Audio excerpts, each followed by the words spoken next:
very difficult to do that actually and do it well.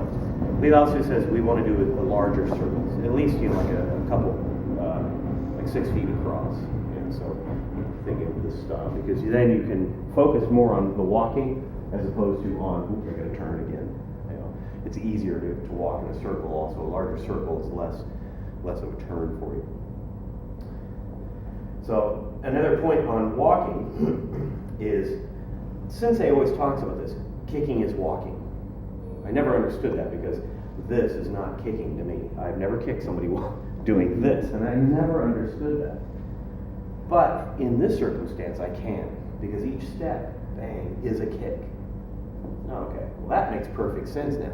Now kicking is walking. And that's the idea. So that's what you're doing there. As in the beginning, the slower you go, the harder it is, because you have to learn balance more and more. Bang, here. This is where like Tai Chi came in, although Tai Chi is older than this. People don't understand why going so slow. It's because now I'm getting very good control of all the aspects of my body. When I was learning some shooting, I remember how they would make us do everything just over and over again. So you're like, really? This thing could have been out like 4 times by now. Click, nothing even there. Oh, okay, putting it back. Same thing, because you were learning and your body's learning every motion that you were doing before you pulled, and then the pull, and you would just practice that. And I remember they would do like, random blank loads. There was no fire, it would just be click. Yeah. And it's amazing. You see, you go bang, bang, bang, click. And they go, that's what you've got to get rid of, because your body's trying to figure out what's going to happen. So that's why you're going slow, and you'll quickly learn that you're going this way and all this, because you don't have the strength or the balance yet like we thought we did. It took about 6 months for me to get rid of the serious wobble. I was pretty stunned. I thought I had balance. No. So also what you want to think about right now, it's not important, but as you want everything going lower, sinking into this area, your core, and then if you can, into your knees and even into your ankles.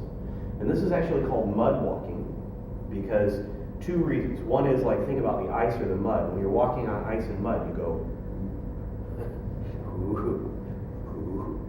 You don't walk this way because you're going to be on your ass. So this foot comes out, then you move to it, this foot will come out, but also you don't really raise up, because if you're this way on ice, you'll go down, but if you're here, you have kind of both legs, so you just kind of tend to skate a little bit. It's kind of what you're doing. The second reason why it's called mud walking is because eventually it feels like you're walking through mud.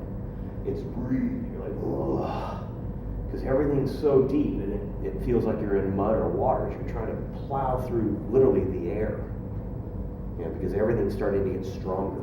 So when I look at Lee Lao Tzu's ankles and calves, they're just huge. You're like, whoa. He'll flex here on his shin and you'll see the muscles will do this over the shin bone. And all he does is walk. You're like, that's pretty awesome.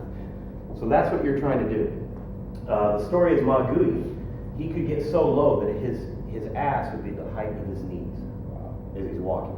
I've tried it. I can't do it. Period. I'm like, what was he like? This tall? He was apparently quite short, but Jesus, So that's what you're doing. So as I get here and I'm moving, I want to think about keeping low profile, letting everything sink down. So I'm real heavy as I move. The heavier, the better. And the reason why is because of the yin and yang principle. If you can do something heavy, you're training it light. If you can train light, you're also training heavy. So we're training to be lighter by going heavier. And they do that for everything. Lee Lao Tzu says if you want to learn a long weapon, you make that and train it like it's a very short weapon, and vice versa. Which is exactly what Sensei said. Take a bow, can you make the bow into a little hand knife? And that's because you're then truly learning the full aspect of it. So that's what you're doing here. Okay? So go ahead and go back to your circle.